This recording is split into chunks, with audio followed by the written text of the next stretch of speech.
Welcome to Chandru maths. TNUSRB sub inspector எக்ஸாமுக்கான psychology சீரிஸோட 21st part தான் அந்த வீடியோ நம்ம வந்து பார்க்க போகிறோம். ஓகே, இது வரைக்கும் நம்ம 20 வீடியோஸ் பார்த்துட்டோம். அதை நீங்கள் பார்க்கல அப்படின்னா பார்த்துக்கோங்க. டிஸ்கிரிப்ஷனில் அதுக்கான பிளேலிஸ்ட்டுக்கான லிங்க் வந்து நான் ப்ரொவைட் பண்ணியிருக்கேன். ஸோ அதில் ரீசனிங் ஃபுல்லாக கம்ப்ளீட் பண்ணிட்டோம். மேத்ஸுமே நம்ம வந்து ஸ்டார்ட் பண்ணிட்டோம். மேத்ஸோட 4வது பார்ட். ஓகே, ஸோ இன்றைக்கி நம்ம பார்க்க போகிற டாபிக் வந்து பார்த்தீங்கன்னா பர்சன்டேஜ், ப்ராஃபிட் அண்ட் லாஸ். இந்த 2 டாப்பிக்கில் இருந்தும் இது வரைக்கும் 2010லேருந்து 2023 வரைக்கும் கேட்டிருந்த எல்லா கொஷினையுமே வந்து பார்க்க போகிறோம். ஸோ இந்த டாப்பிக்லேருந்து ஒரு கொஷின் கிட்ட கேட்குறாங்க. ஓகே, ஒரு சில நேரம் ஏதோ ஒரு டாப்பிக்கில் 2 கொஷின் அந்த மாதிரி கேட்டிருக்காங்க. ஓகே, ஸோ இதில் வந்து ரொம்ப சிம்பிளான ஈஸியான கொஷின்ஸ் தான் கேட்டிருக்காங்க. ஸோ உங்களுக்கு பார்த்தாலே தெரியும், நம்ம இதில் வந்து 8 கொஷின் பார்க்க போகிறோம். 8மே வந்து ஈஸியாக தான் இருக்க போகுது. ஓகே, நான் இது வரைக்கும் கொடுத்துருந்த எல்லா வீடியோஸும் நீங்கள் பார்க்கல அப்படின்னா டிஸ்கிரிப்ஷனில் இந்த பிளேலிஸ்ட்டுக்கான லிங்க் இருக்குது. Okay, TNUSRB, SI psychology, PYQ அப்படிங்கக்கூடிய பிளேலிஸ்ட் இருக்குது. இந்த பிளேலிஸ்ட்டில் நான் இது வரைக்கும் கொடுத்துருந்த 20 வீடியோஸ் இருக்கும். இனிமேல் நான் கொடுக்குற வீடியோஸும் இதில் தான் வந்து அப்லோட் ஆகும். ஓகே, நீங்கள் பார்க்கல அப்படின்னா பார்த்துக்கோங்க, லிங்க் இருக்குது. இப்போ ஃபஸ்ட்டு நம்ம வந்து பர்சன்டேஜ் டாப்பிக்கில் இருக்கக்கூடிய கொஷின்ஸ் வந்து பார்க்கலாம். ஓகே, ரொம்ப ரொம்ப சிம்பிளாக தான் கேட்டிருக்காங்க. 2% ஆஃப் 2 என்னன்னு கேட்டிருக்காங்க. ஓகே, 2%-2 2% தான் கேட்டிருக்கணும். இதுலேயும் ட்ரான்ஸ்லேஷனில் மிஸ்டேக் பண்ணியிருக்காங்க. ஓகே, ஸோ 2% ஆஃப் 2னா இப்போ 2%. நம்ம ரிமூவ் பண்ணணும்னா 100ஆல் டிவைட் பண்ணணும். ஓகே, ஆஃப்னா இன்ட்டு அடுத்து 2 இருக்குது. இது என்னன்னு கேட்டிருக்காங்க. Okay, so 2 4/100. இப்போ கீழே எத்தனை 0 இருக்குதோ மேலே அத்தனை ஸ்தானம் கழிச்சு புள்ளி வைக்கணும் அப்படிங்கிற மாதிரி அர்த்தம். ஓகே,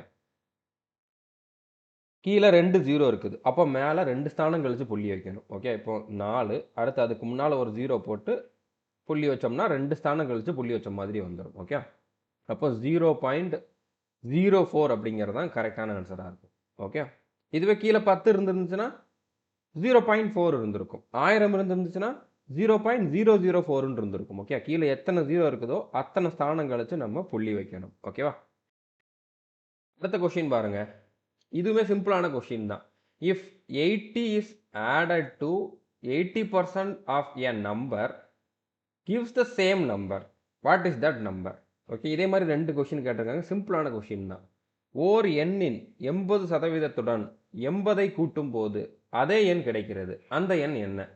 ஸோ அந்த எண்ணை வந்து நான் எக்ஸ்ன்னு எடுத்துக்கிறேன். ஓகே, ஸோ அந்த எண்ணை நான் எக்ஸ்ன்னு எடுத்துக்கிறேன். ஓர் எண்ணின் 80%னா அந்த எண் எக்ஸு, அந்த எக்ஸோட 80%. 80%னா 80/100. ஓகே, அதனுடன், ஓகே, இதுதான் அந்த ஓர் எண்ணுடைய 80%. அதனுடன் 80ஐ கூட்டும் போது இது கூட வந்து 80 கூட்டுனா என்ன கிடைக்குது? அதே எண் தான் கிடைக்குதுன்னு சொல்லியிருக்காங்க. அப்போ இந்த மாதிரி பண்ணுறப்போ நம்மளுக்கு எக்ஸ் தான் திரும்பவும் கிடைக்குது. ஓகே, எக்ஸோட 80%ஓட 80 கூட்டுறப்போ நம்மளுக்கு எக்ஸே கிடைக்குது. அதுதான் கொடுத்துருக்காங்க. இப்போ எக்ஸ் என்ன அப்படிங்கிறத நம்ம கண்டுபிடிக்கணும். ஓகே, சிம்பிளான கொஷின் தான். இதில் வந்து பெரிய லெவலில் எதுவுமே கிடையாது. ஓகே, இப்போ நீங்கள் இதை என்ன பண்ணலாம்? இது வந்து 0.8xன்னு எடுத்துக்கலாம். ஓகே, இப்போ 0.8xன்னு எடுத்துக்கலாம். ஓகே, 0 0 கேன்சல் பண்ணிடலாம். அடுத்து கீழே இன்னொரு 0 இருக்குனால ஒரு ஸ்தானம் கழிச்சு புள்ளி வச்சுருக்கேன். ப்ளஸ் 80 இருக்குது, ஈக்குவல் டு எக்ஸ்ன்னு இருக்குது. ஓகே, இப்போ இந்த இந்த 0.8xை நான் இங்கே கொண்டு போயிடுறேன். ஓகே, 80 நான் அப்படியே வச்சுக்கிறேன். இந்த 0.8xை நான் இந்த பக்கம் கொண்டு போகிறேன். அப்போ இங்கே ப்ளஸில் இருக்குது, இங்கே மைனஸில் ஆகும். ஓகே, அப்போ x minus 0.8x is equal to 80ன்னு வந்திருக்கும். இப்போ எக்ஸில் இருந்து 0.8x போச்சுன்னா, அதாவது இங்கே ஒரு எக்ஸ் இருக்குது, அதுலேருந்து 0.8x மைனஸ் ஆகுது. அப்போ மிச்சம் 0.2x இருக்கும். ஓகே, 0.2x வந்து இருக்கும். 0.2xோட வேல்யூ 80. இப்போ 0.2 நான் கீழே கொண்டு போகிறேன். அப்போ எக்ஸோட வேல்யூ என்ன மாதிரி இருந்திருக்கும்? 80/0.2. 0.2க்கு நான் 2ன்னு போட்டுட்டு மேலே ஒரு 0 ஆட் பண்ணிக்கலாம்.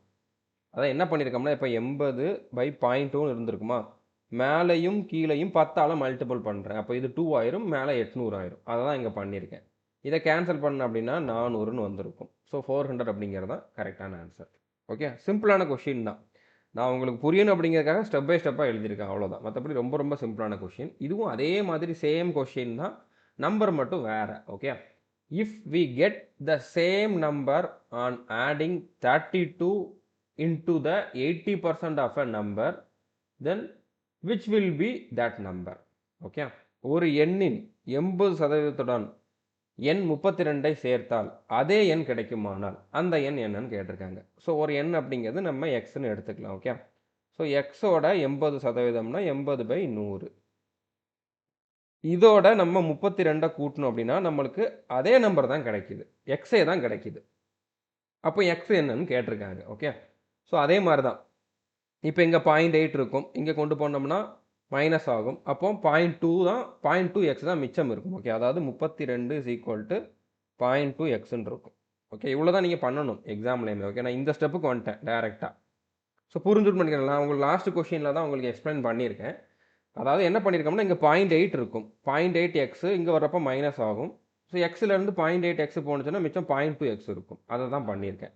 இப்போ எக்ஸோட வேல்யூ எப்படி இருக்கும்? 320/2ன்னு இருந்திருக்கும். அதாவது இந்த இடத்துல இந்த 0 ரிமூவ் பண்ணுறதுக்கு மேலே இங்கேயும் 10ஆல் மல்டிபிள் பண்ணிட்டேன். ஓகே. ஸோ இதை கேன்சல் பண்ண அப்படின்னா எத்தனை? 16. அடுத்து ஒரு 0 160. 160 அப்படிங்கிறது ஆன்சர். ஓகே. சிம்பிளான கொஷின்ஸ் தான் கேட்டிருக்காங்க. இந்த கொஷின் பாருங்கள். இது வந்து சிம்பிளிஃபிகேஷன் தான். அதில் பர்சன்டேஜ் வச்சு கேட்டிருக்காங்க. ஓகே. அதாவது 8 1/4 இது வந்து கலப்பு பின்னமாக கொடுத்துருக்காங்க. கலப்பு பின்னமாக ஒரு சாதாரண பின்னமாக மாற்றுறதுக்கு என்ன பண்ணணும்? இப்படி கொடுத்துருந்தாங்கன்னா இந்த நம்பரை இதோட நம்ம மல்டிபிள் பண்ணணும். மல்டிபிள் பண்ணி கிடைக்கிற வேல்யூவை இதோட ப்ளஸ் பண்ணணும். ஓகே. ஸோ அதை மேலே போடணும். கீழே எந்த நம்பர் இருக்குதோ அந்த நம்பரை கீழேயே நம்ம போட்டுக்கணும். ஸோ இப்போ பண்ணி பார்க்கலாமா? இப்போ 4 8 32. 32ஓட 1 ப்ளஸ் பண்ணணும். ஓகே. இது ரெண்டையும் பெருக்குனா 32. அது கூட 1 கூட்டணும். கூட்டினோம்னா எத்தனை? 33. கீழே என்ன பண்ணணும்? அதே நம்பரை கீழே போட்டணும். இங்கே 4 தான் கீழே இருக்குது. அதே 4 கீழே போட்டுறணும். ப்ளஸ் 6/5ஓட 60%. ஓகே. அப்போ 6/5 இன்ட்டு 60%னா 60/100 ஈக்குவல் டு 15 மைனஸ் இங்கே ஒரு கொஷின் மார்க் இருக்குது. ஓகே. ஸோ அந்த கொஷின் மார்க் தான் என்னன்னு கேட்டிருக்காங்க. ஓகே. ஸோ 15 மைனஸ் நான் கொஷின் மார்க்கு பதிலாக எக்ஸ்ன்னு போட்டுக்கிறேன். நம்ம எக்ஸ் தான் இங்கே கண்டுபிடிக்கணும். ஓகே. இப்போ இதை சிம்பிளிஃபை பண்ணோம்னா நம்மளுக்கு வந்து ஆன்சர் வரப்போகுது. இப்போ நான் 5ஆல் இதை கேன்சல் பண்ணுறேன். 12 5 60. ஓகே. ஸோ கீழே 100 வச்சுக்கோங்க. இங்கேயும் 100 வர்ற மாதிரி மாற்றிடுங்க. ஓகே. இப்போ 4ஓட எதை மல்டிபிள் பண்ணோம்னா 100 வரும்? 25 மல்டிபிள் பண்ணோம்னா 100 வந்துடும். ஓகே. அப்போ 25 கீழேயும் மல்டிபிள் பண்ணணும், மேலேயும் மல்டிபிள் பண்ணணும். ரெண்டு பக்கமுமே நம்ம வந்து மல்டிபிள் பண்ணணும். ஓகே. ஸோ அப்போ 33 × 25/4 × 25 ப்ளஸ் 6 × 12/100ன்னு வந்திருக்கும். ஈக்குவல் டு 15 மைனஸ் எக்ஸ்ன்னு இருந்திருக்கும். ஓகே. ஸோ இப்போ இதை ரெண்டையும் நம்ம மல்டிபிள் பண்ணணும். அதாவது 33ஐயும் 25ஐயும் மல்டிபிள் பண்ணணும் அப்படின்னா என்ன மாதிரி வந்திருக்கும்? 3 5 15 மிச்சம் 1 3 5 15 16. ஓகே. ஸோ 3 2 6 3 2 6. ஸோ இப்போ கூட்டினோம்னா 5 12க்கு 2 மிச்சம் 1 6 2 8 825ன்னு வந்திருக்கும். ஓகே. ஸோ மேலே 825 கீழே இங்கேயும் 100 தான், இங்கேயும் 100 தான். அந்த 100 நம்ம காமனாக எடுத்துக்கலாம். Okay. Plus 6 12 72 equal to 15 minus எக்ஸ்ன்னு வந்திருக்கு. ஓகே. இப்போ 825ஓட நம்ம 72 கூட்டணும். ஓகே. 5 2ஐயும் கூட்டினோம்னா எத்தனை? 7. அடுத்ததாக 2ஐயும் 7ஐயும் கூட்டினோம்னா 9. அடுத்ததாக 8 அப்படியே இருக்கும். 897/100ன்னு வந்திருக்கும். Equal to 15 minus X. நான் உங்களுக்கு புரியணுங்கிறதுக்காக, யாருக்குமே புரியாமல் போயிடக்கூடாது அப்படிங்கிறதுக்காக தான் ஸ்டெப் பை ஸ்டெப்பாக எழுதிக்கிட்டு இருக்கேன். மற்றபடி இவ்வளோ எழுத வேண்டிய அவசியம் கிடையாது. டக்கு டக்கு நீங்கள் வந்து ஆன்சர் பண்ணிடலாம். ஓகே. இப்போ இங்கே 100 இருக்குது, கீழே 2 0 இருக்குது அப்படின்னா நம்ம இங்கே 2 ஸ்தானம் கழிச்சு புள்ளி வைப்போமா? அப்போ என்ன மாதிரி இருந்திருக்கும்? 8.97ன்னு இருந்திருக்கும். இங்கே 15 மைனஸ் எக்ஸ்ன்னு இருந்திருக்கும். ஓகே. இப்போ இந்த மைனஸ் எக்ஸை இங்கே கொண்டு வந்தோம்னா ப்ளஸ் எக்ஸாக மாறிடும். இங்கே இது ப்ளஸில் இருக்கிறது இங்கே போனால் மைனஸில் மாறிடும். ஓகே. அப்போ எக்ஸோட வேல்யூ எப்படி இருந்திருக்கும்? 15 மைனஸ் 8.97ன்னு இருந்திருக்கும். இப்போ இதை நான் 9ன்னு வச்சுக்கிறேன். ஏன்னா கிட்டத்தட்ட இது 9 கிட்ட தான் இருக்குது. 15ல் 9 போணுச்சுன்னா 6. ஓகே. அதை விட இன்னும் கொஞ்சம் என்ன இருக்குது இதில்? 0.03 வந்து இதில் கொஞ்சம் கம்மியாக இருக்குது. அப்போ அந்த 0.03 இங்கே சேரும். அப்போ என்ன மாதிரி வந்திருக்கும்? 6.03 அப்படிங்கிறது ஆன்சர். ஓகே. 6.03ங்கிறது ஆன்சர். சிம்பிளான கொஷின் தான். இவ்வளோலாம் எழுத வேண்டிய அவசியம் கிடையாது. நான் உங்களுக்கு ஒவ்வொரு ஸ்டெப்பும் என்னன்னு புரியணும் அப்படிங்கிறதுக்காக எழுதியிருக்கேன். அவ்வளோதான். மற்றபடி நான் இந்த இடத்துலேயே 100 வந்து காமனாக கீழே எடுத்திருப்பேன். ஓகே. இது ரெண்டையும் இந்த இடத்துல மல்டிபிள் பண்ணிவிட்டு அதோட இதையும் மல்டிபிள் பண்ணி கூட்டி ஒரே இடத்துல 897 அப்படிங்கிறத அடுத்த ஸ்டெப்பில் எழுதியிருப்பேன். ஓகே. ஸோ அப்புறம் இது கீழே 100 தான் வருது அப்படிங்கிறப்போ 8.97 தான். 15லேருந்து அதை கழிக்கணும். அடுத்த ஆன்சரை டிக் பண்ணியிருப்பேன். அவ்வளோதான் நான் பண்ணுவேன். ஓகே. நீங்கள் இவ்வளோலாம் எழுதணும்ட்டு அவசியம் கிடையாது. பட் ஒரு சிலருக்கு புரியாமல் இருக்கிறதுக்கு வாய்ப்பு இருக்குது அப்படின்னா நான் வந்து எழுதியிருக்கேன். ஓகே. இப்போ அடுத்த கொஸ்டின் பாருங்க, இதுவுமே சிம்பிளான கொஸ்டின் தான். Sharma's salary is 50% above Verma's salary. What percentage is Verma's salary below Sharma's? ஷர்மாவின் வருமானம் வர்மாவின் வருமானத்தை விட 50% அதிகம் எனில் வர்மாவின் சம்பளம் சர்மாவின் சம்பளத்தை விட எத்தனை சதவீதம் குறைவுன்னு கேட்டிருக்காங்க. இப்போ வர்மா ஷர்மா 2 பேர் இருக்காங்க. ஓகே, ஃபர்ஸ்ட் ஷர்மா, அடுத்து வர்மா. ஷர்மாவோட வருமானம் வர்மாவோட வருமானத்தை விட 50% அதிகம். ஓகே, அப்போ வர்மா தான் கம்மி. ஸோ வர்மா 100 ரூபா சம்பாதிச்சிருந்தோம்னா இவன் 150 ரூபா சம்பாதிச்சிருப்பான். ஸோ இப்படி பார்க்குறப்ப தான் இது வந்து 50% வந்து அதிகமாக இருக்கும். ஓகே, 50% வந்து அதிகமாக இருக்கும். இவனை விட 50 அதிகம், 100 விட 50 அதிகம்னா அத்தனை பர்சன்டேஜ் அதிகம், 50% அதிகம். ஓகே, அப்போ வர்மாக்கு 100 ரூபா சம்பளம்னா ஷர்மாக்கு 150 ரூபா சம்பளம். இப்போ என்ன கேட்டிருக்காங்கன்னா, வர்மாவோட சம்பளம் ஷர்மாவோட சம்பளத்தை விட எவ்வளோ சதவீதம் குறைவுன்னு கேட்டிருக்காங்க. ஸோ இதை விட இது எவ்வளோ குறைவுன்னு கேட்டிருக்காங்க. ஓகே, வர்மாவோட சம்பளம் ஷர்மாவின் சம்பளத்தை விட எவ்வளவு சதவீதம் குறைவு. ஸோ இதை விட இது எவ்வளோ குறைவு? 50 குறைவு. ஓகே, சதவீதத்தில் கேட்டிருக்காங்க. அப்போவும் நீங்கள் 50%ன்னு போட்டுறக்கூடாது. 100 விட இது 50 அதிகம் அப்படின்னா அது 50%ன்னு போடலாம். ஆனால் 150 விட 50 கம்மிங்கிறத நம்ம 50%ன்னு எடுக்கக்கூடாது. ஓகே, ஸோ அந்த இடத்துல நம்ம கரெக்டாக போடணும். ஸோ இப்போ அதிகம் கம்மின்னு கேட்டிருக்காங்க பர்சன்டேஜில் அப்படின்னாலே நம்ம ஃபஸ்ட்டு டிஃபரன்ஸ் பார்க்கணும். டிஃபரன்ஸ் இது 2க்குள்ள டிஃபரன்ஸ் 50 தான். ஸோ அப்போ 50 அதை மேலே போட்டுறணும். கீழே வந்து பார்த்தீங்கன்னா எதை விட அப்படின்னு கேட்குறாங்களோ அது கீழே வரணும் அந்த வேல்யூ. இங்கே எதை விடன்னு கேட்டிருக்காங்க? ஷர்மாவின் சம்பளத்தை விட. ஷர்மாவோட சம்பளம் எத்தனை? 150. அந்த 150 தான் கீழே வரணும். ஓகே, இன்ட்டு 100 போட்டோம் அப்படின்னா நம்மளுக்கு வந்து பர்சன்டேஜ் கிடச்சிரும். ஓகே, ஸோ இப்போ இந்த இடத்துல 50ஆலே கேன்சல் பண்ணுறேன். ஒரு 50 50, 3 50, 150. 1/3 இன்ட்டு 100 அப்படிங்கிறது வந்து பார்த்தீங்கன்னா நம்ம 33.33%ன்னு சொல்லலாம். அதே இதை நம்ம வந்து 33 1/3%ன்னு சொல்லலாம். இதை நீங்கள் கேன்சல் பண்ணிங்கன்னா அந்த மாதிரி தான் வரும். இதெல்லாம் மனப்பாடமாக தெரிஞ்சிருக்க வேண்டிய வேல்யூஸ். ஓகே, ஒரு சில பர்சன்டேஜ் வழியில் மனப்பாடமாக நம்ம வச்சுருக்கணும். டக்குன்னு நம்ம ஆன்சர் பண்ணலாம். ஓகே, ஸோ இதுதான் ஆன்சர். இல்லை நீங்கள் கேன்சல் பண்ணுங்கள். ஓகே, கேன்சல் பண்ணிங்கன்னா வந்து 3 9, மறுபடியும் 3 9, பாயிண்ட் வச்சு 3 9 3 9ன்னு போய்கிட்டே இருக்கும். ஓகே, அதை நம்ம இப்படியும் சொல்லலாம். ஓகே, இப்போ கலப்பு பின்னத்தில் மறுபடியும் ஒரு சிலருக்கு ப்ராக்டிஸ்க்காக நான் சொல்கிறேன். இப்போ 100/3 இப்போ இதில் வந்து கேன்சல் பண்ணிங்கன்னா 3 9 போடுவீங்க. 10ல் 9 போணுச்சுன்னா மிச்சம் 1 இருக்கும். ஸோ மறுபடியும் 10 இருக்குது. அப்போ 3 9 போடுவீங்க. ஓகே, 33 வந்துருச்சு. மிச்சம் என்ன இருக்குது? 1 இருக்குது. 10ல் 1 இருக்குது. கீழே அந்த நம்பரை அப்படியே போட்டுருங்க. 33 1/3 அப்படின்னு சொல்லி கலப்பு பின்னமாக நம்ம எழுதியிருக்கோம். இப்போ இந்த கலப்பு பின்னத்தை இந்த மாதிரி எப்படி மாற்றுறது? லாஸ்ட் கொஷினில் தான் நம்ம பார்த்துருந்தோம். ஓகே, இதோட இதை மல்டிபிள் பண்ணணும். 3 × 33 99. அதோட இதை கூட்டணும். 99 + 1 100. 100/3. ஓகே, 100/3 தான் நம்மளுக்கு இந்த பின்னமாக இருந்துச்சு. ஓகே, ஸோ புரிஞ்சுருக்குன்னு நினைக்கிறேன். சிம்பிளான கொஷின் தான். பட் இருந்தாலும் உங்களுக்கு வந்து புரியணும் அப்படிங்கறக்க நான் ஸ்டெப் பை ஸ்டெப்பாக சொல்லியிருக்கேன். ஸோ பர்சன்டேஜ் வந்து இவ்வளோ தான் கேட்டிருந்தாங்க. அடுத்து நம்ம வந்து ப்ராஃபிட் லாஸ் கொஷின்ஸ் பார்க்கலாம். ஓகே, ப்ராஃபிட் லாஸில் வந்து ஒரு 3 கொஷின் கேட்டிருக்காங்க. அதுவும் சிம்பிளாக தான் கேட்டிருக்காங்க. A shopkeeper bought a chair for rupees 325 and sold it for rupees 350. Find the profit percentage ன்னு கேட்டிருக்காங்க. ஒரு கடைக்காரர் ஒரு நாற்காலியை 325 என்ற விலைக்கு வாங்கி 350க்கு விற்பனை செய்கிறார் எனில் லாப சதவீதத்தை காண்கன்னு கேட்டிருக்காங்க. ஸோ லாபம் வந்து நம்ம எப்படி பார்ப்போம்? எவ்வளோ ப்ராஃபிட், அதாவது ப்ராஃபிட் பர்சன்டேஜ் வந்து எப்படி பார்ப்போம்? ப்ராஃபிட் எவ்வளோ ஆச்சு டிவைடட் பை காஸ்ட் ப்ரைஸ், அதாவது காஸ்ட் ப்ரைஸ்னால் வாங்கின விலை. ஓகே, இன்ட்டு 100 போட்டோம்னா நம்மளுக்கு வந்து ப்ராஃபிட் பர்சன்டேஜ் கிடச்சிடும். இப்போ இதில் ப்ராஃபிட் என்ன? இது வாங்கின விலை, இதான் வாங்கின விலை. ஓகே, இது விற்ற விலை. இதில் எவ்வளோ லாபம் அவனுக்கு கிடச்சிருக்கு? லாபம் வந்து 325 ரூபாய்க்கு வாங்கி 350 ரூபாய்க்கு விற்றுருந்தோம்னா 25 ரூபா லாபம் கிடச்சிருக்கும். இதுதான் ப்ராஃபிட். ஓகே, நம்மளுக்கு பர்சன்டேஜில் தெரியணும். ஸோ ப்ராஃபிட் எவ்வளவு? 25 ரூபா. காஸ்ட் ப்ரைஸ் எவ்வளோக்கு வாங்கியிருக்கான்? 325 ரூபாய்க்கு. இன்ட்டு 100 போட்டிங்கன்னா உங்களுக்கு ஆன்சர் கிடைக்க போகுது. ஓகே, இப்போ நீங்கள் 5 5 கேன்சல் பண்ணலாம், இல்லைனா டேரெக்டாக 25ஆலே கேன்சல் பண்ணிடலாம். ஒரு 25 25, 13 25, 325.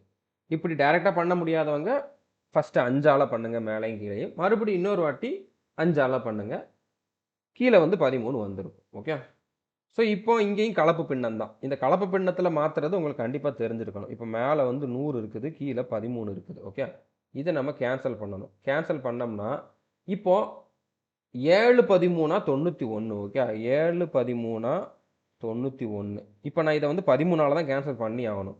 அப்போ 7 13 91 ஆயிரும்.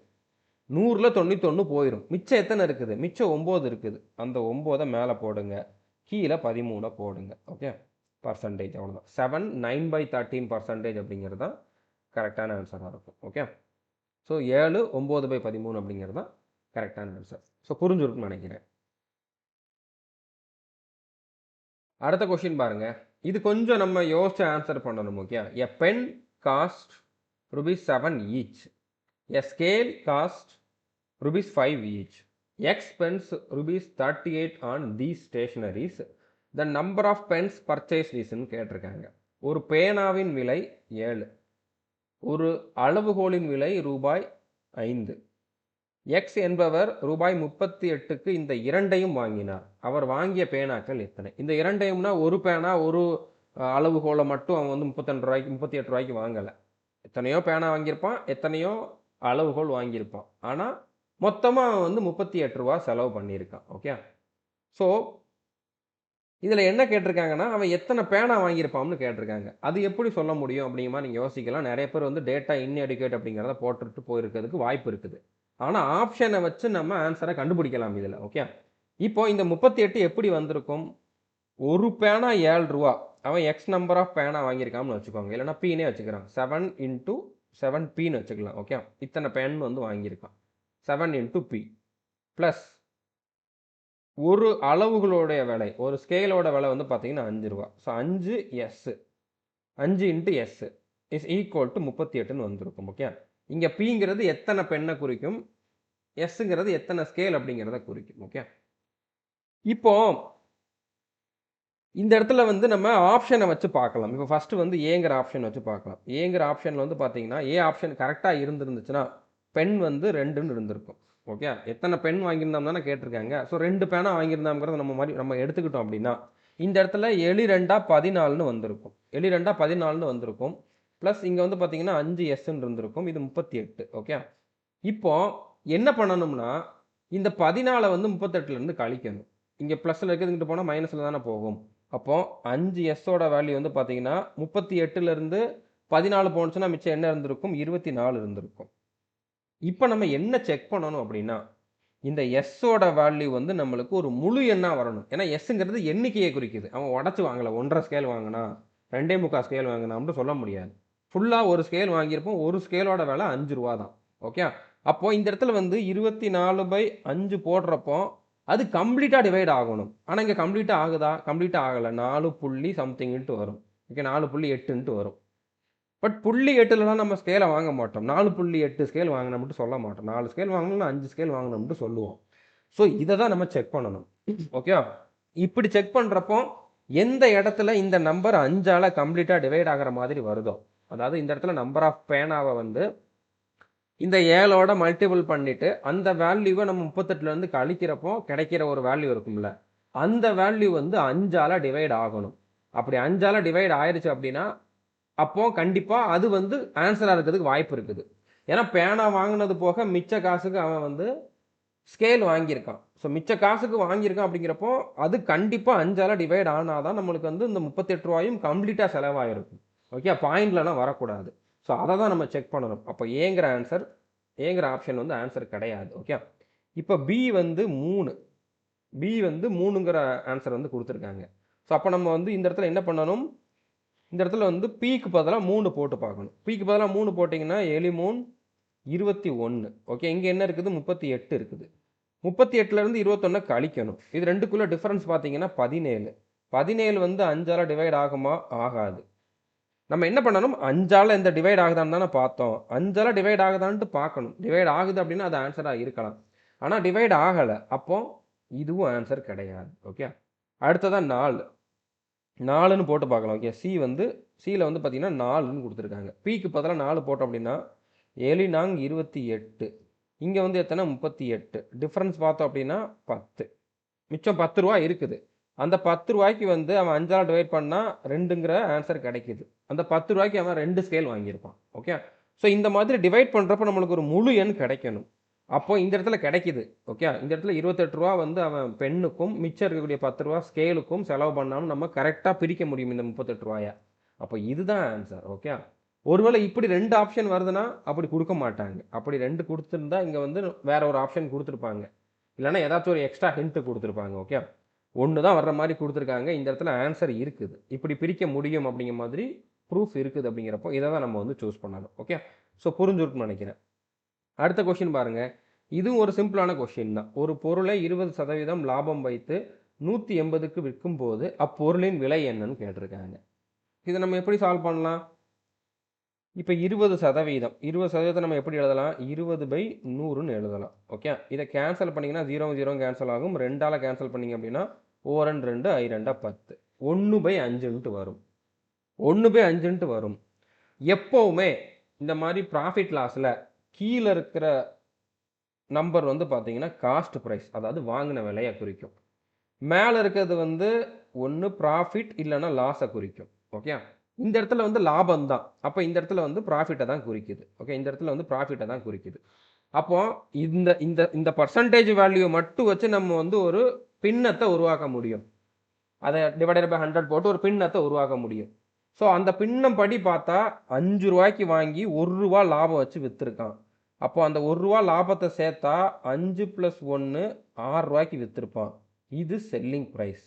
அதாவது விற்ற விலை. ஓகே. அப்போ ரூ. 5க்கு வாங்கி ரூ. 1 லாபம் வச்சு ரூ. 6க்கு வித்திருக்கான். இதுதான் வந்து இந்த பெர்சன்டேஜ வச்சு நம்ம சொல்றது. ஓகே. இப்ப நம்ம கொஸ்டினுக்குள்ள வரலாம். ஓகே. அவன் ஒரு பொருள 20% லாபம் வைத்து 180ற்கு விற்கும் பொழுது, அப்பொருளின் விலை என்னன்னு கேட்டிருக்காங்க. விலைன்னு இங்க கேட்கிறது வந்து வாங்குன விலை. ஓகே. ஓகே. ஸோ அப்போ இங்க விற்ற விலை வந்து பார்த்தீங்கன்னா ரூ. 180. வாங்குன விலை என்னன்னு கேட்டிருக்காங்க. இப்ப நம்ம இந்த பெர்சன்டேஜ வச்சு பார்க்கிறப்ப விற்ற விலை வந்து எத்தன? 6. ஓகே. செல்லிங் பிரைஸ் அதாவது 6. 6ஓட ஆக்சுவல் வேல்யூ வந்து பார்த்தீங்கன்னா ரூ. 180. பொருளோட விலை வந்து காஸ்ட் பிரைஸ். காஸ்ட் பிரைஸ் வந்து எத்தன?